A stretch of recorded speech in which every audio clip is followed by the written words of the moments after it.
This Faith and Finance podcast is underwritten in part by Movement Mortgage. Movement provides residential home loans in all 50 states. Founded in 2008, amidst one of the biggest financial meltdowns in American history, Movement set forth on a mission to create a movement of change in their industry and in communities. Learn more at movement.com/faith. Movement Mortgage, LLC supports equal housing opportunity. NMLS number 39179. For licensing information, please visit nmlsconsumeraccess.org.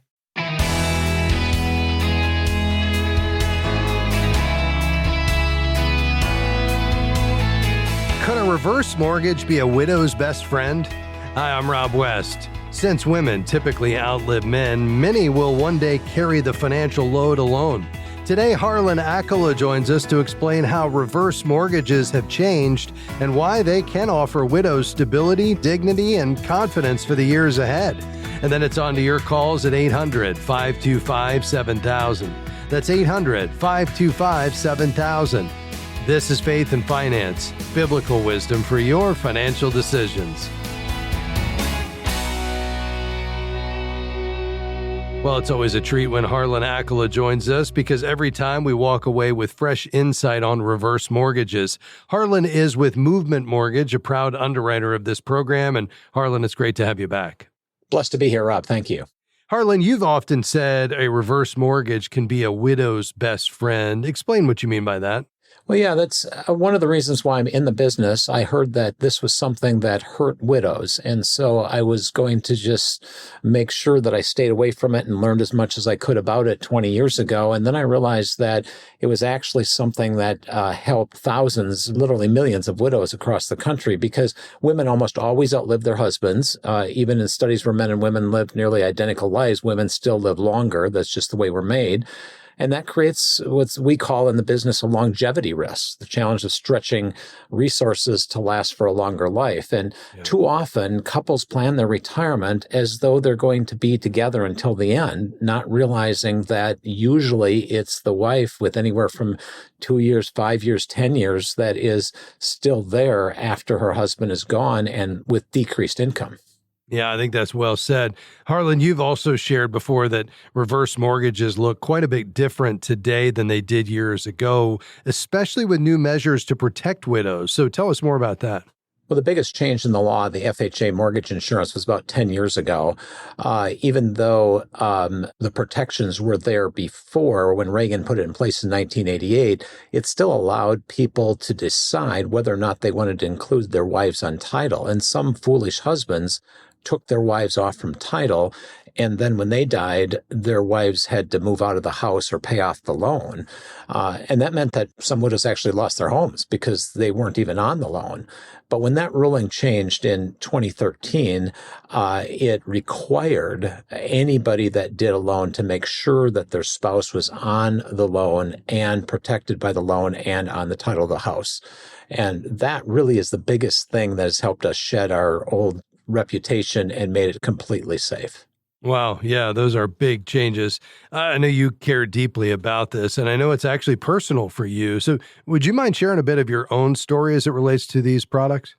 Well, I remember when we got done closing on our reverse mortgage, my wife reached over and squeezed my hand and said, "No, I'm going to be okay, even if something happens to you. You've been telling other people about this, and now it's real for us." And I just, instantly had a tear in my eye because, yes, that was always my plan, but all of a sudden it was reality. And she was always a stay-at-home mom and raised our 4 sons. And so her Social Security is very low, and she'll just have mine when I pass. And so she can stay in the home as long as she wants. And it freed up money for life insurance and investments, which allows her to have more options after I'm gone. If I go first, which is, of course, likely. I'm 3 years older as well. And so I did it for my wife more so than any other purpose, even though it helps us with taxes and helps us with income. It's also something that's good for her. And my sister, who was a widow, even used her reverse mortgage to fund alternative cancer treatments.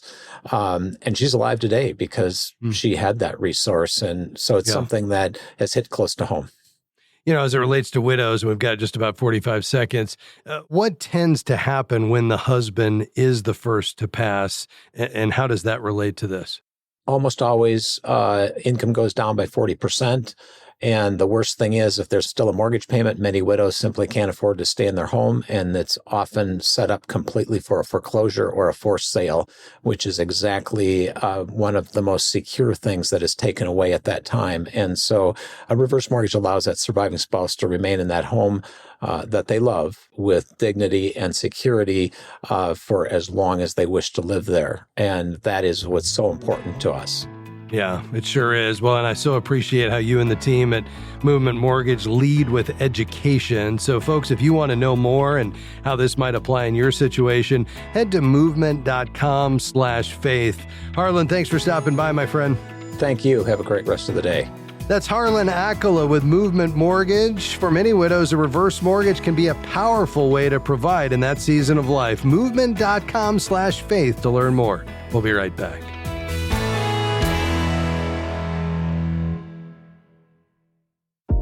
We're grateful for support from Movement Mortgage, who provides residential home loans in all 50 states. Guided by a mission to love and value people and a goal to redefine the mortgage process, Movement seeks to help others achieve their financial goals. You can find out more at movement.com/faith. Movement Mortgage LLC supports equal housing opportunity, NMLS number 39179. For licensing information, please visit nmlsconsumeraccess.org.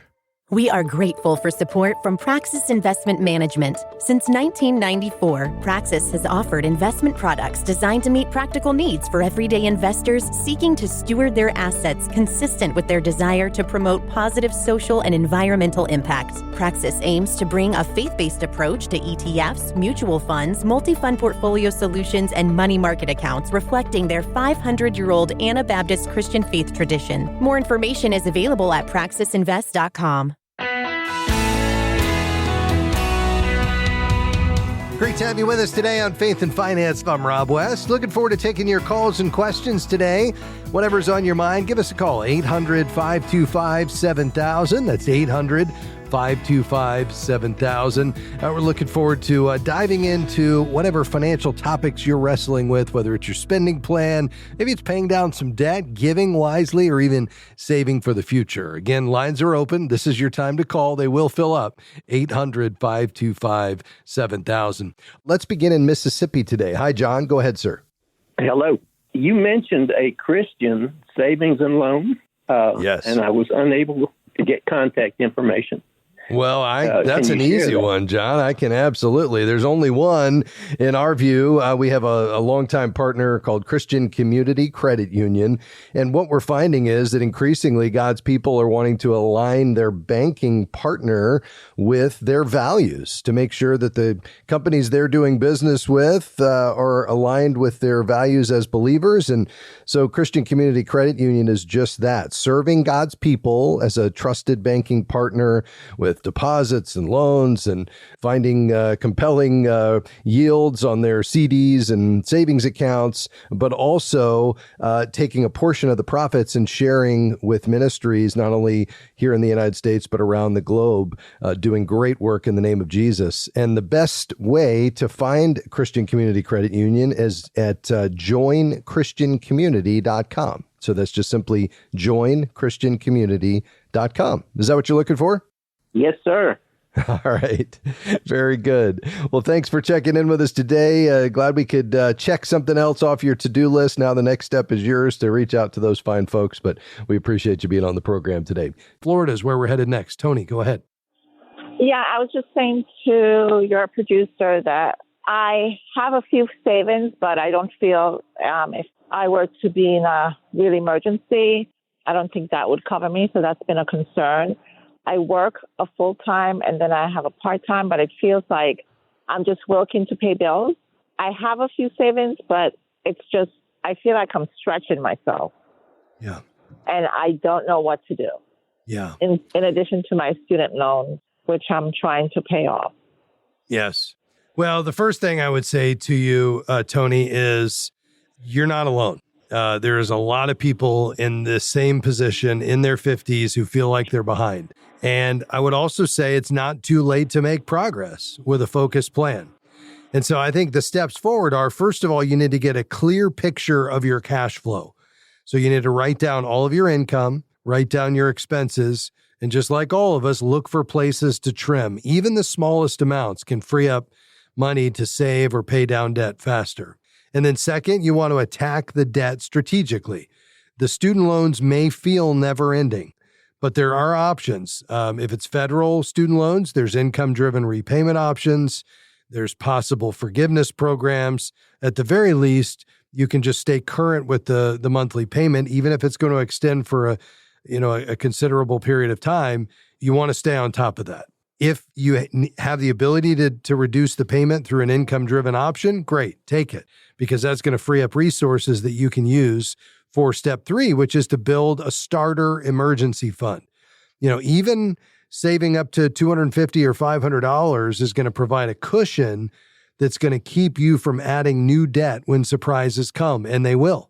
So if you could get to a place once you write down your income and expenses and find a few places to trim small expenses, if you could even put away $25 or $50 a month to get that savings account started, that's going to break that cycle of debt. And, those are really the next steps.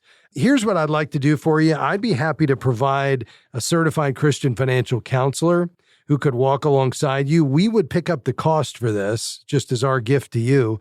But this is somebody who's trained, who works with God's people to help them with their budget, help them with creating a spending plan, a debt repayment plan, and answer questions. You all would meet together probably through a Zoom meeting or over the phone several times. Again, it wouldn't cost you anything.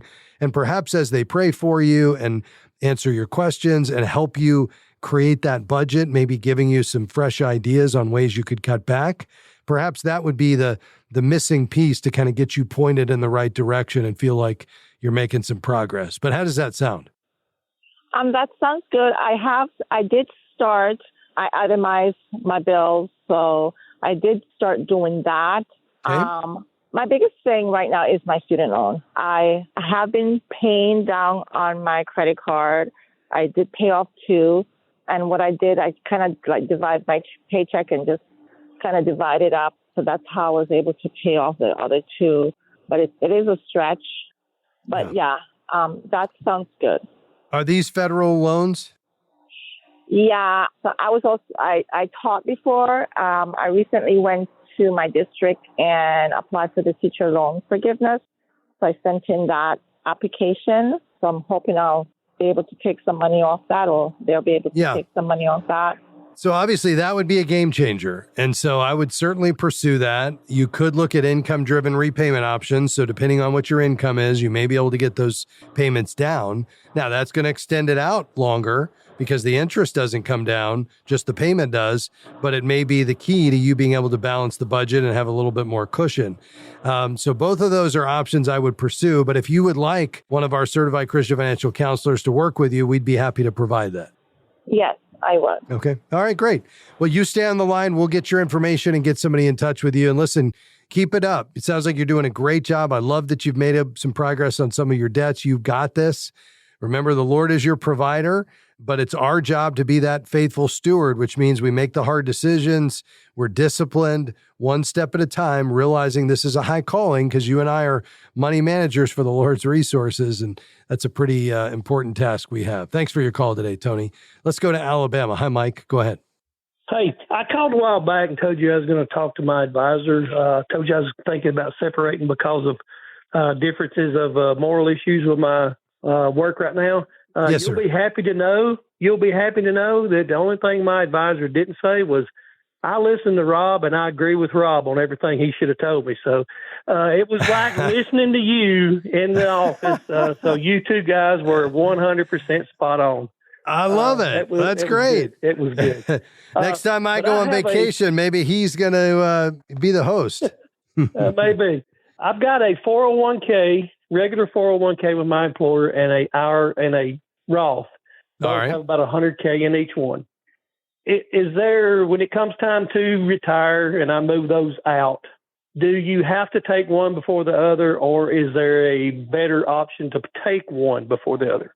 You mean in terms of which one to draw from first? Yes. Do I have to draw from one, or is it better to draw from a particular one than another one? Yeah. No, I mean, the only requirement you're going to have is that the traditional 401k is going to eventually, when you get to age 73, unless the law changes, is going to have a required minimum distribution each year, which the Roth never does. So that one you never have to take anything out. But apart from that, it's going to be completely up to you.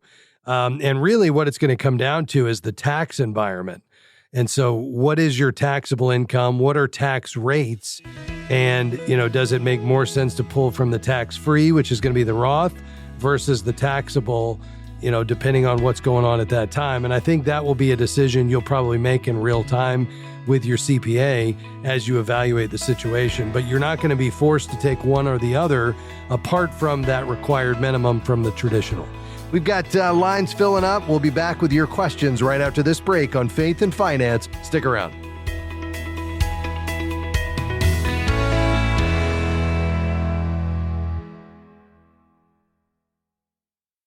At FaithFi, we believe that money is a tool to advance God's kingdom.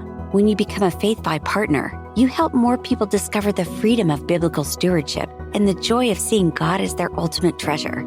As a thank you, you'll get early access to our newest studies and devotionals, our quarterly Faithful Steward magazine, and the pro version of the FaithFi app.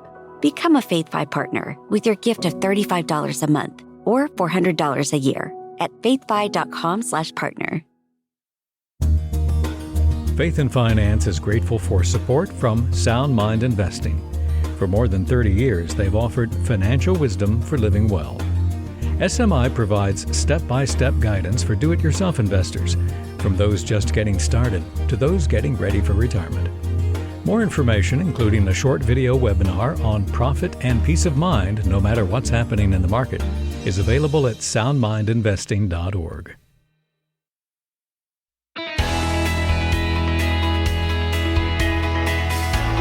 Great to have you with us today on Faith and Finance. Here in our final segment today, we're taking your calls and questions on anything financial.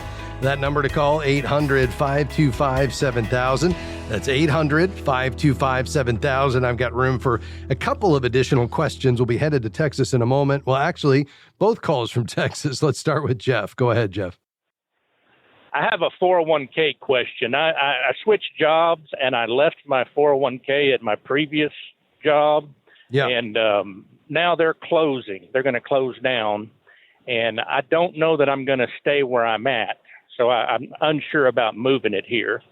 What would you say? Where should I put that 401k? Yeah, it's a great question. Once you separate from service, you have the option to roll it out, and you would want to roll it out to an IRA. Now, keep in mind, just as a general practice, even when a company shuts down, your 401k money is safe. It's held by a plan custodian, not the employer, regardless of the reason they're shutting down. But you want to roll that out to an IRA. But prior to doing that, you really want to determine how you want to manage it. Is this something you're going to want to manage yourself and, let's say, pick amongst perhaps mutual funds or ETFs or both?